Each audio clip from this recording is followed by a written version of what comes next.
Les pieds dans le parc. Une chronique du parc naturel régional des Monts d'Ardèche. En escapade autour du mont Mézin, les pieds dans le parc se sont arrêtés un instant sur de véritables trésors de biodiversité, les tourbières.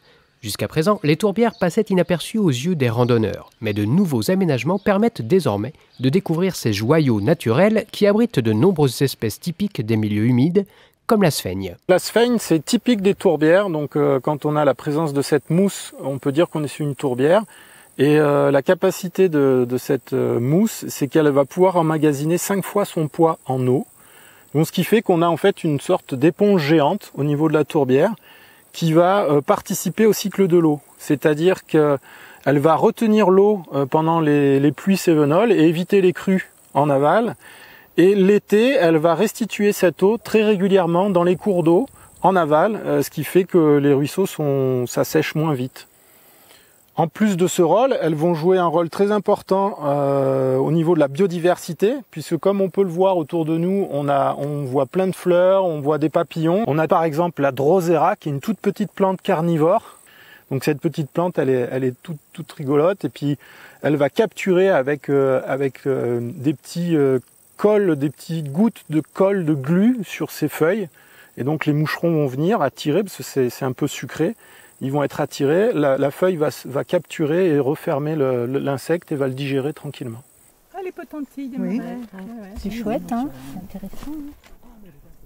Valoriser les tourbières, c'est aussi les protéger. Régulation de la forêt, canalisation de la circulation pédestre et motorisée, les différents acteurs territoriaux ont mené une réflexion globale sur leur réhabilitation et les effets sont déjà remarquables. Déjà, on n'observe plus de traces d'engins dans les tourbières.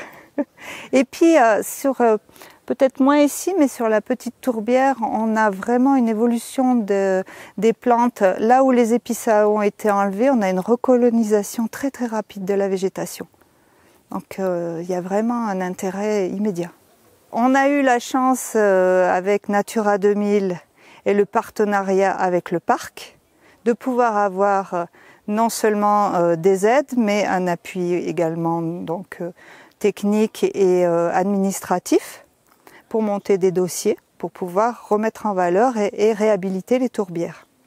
Il ne faut pas oublier aussi la vraie volonté de la commune de La Rochette, qui nous a vraiment beaucoup suivis, parce qu'en fait on est gestionnaire, mais le propriétaire reste vraiment décideur.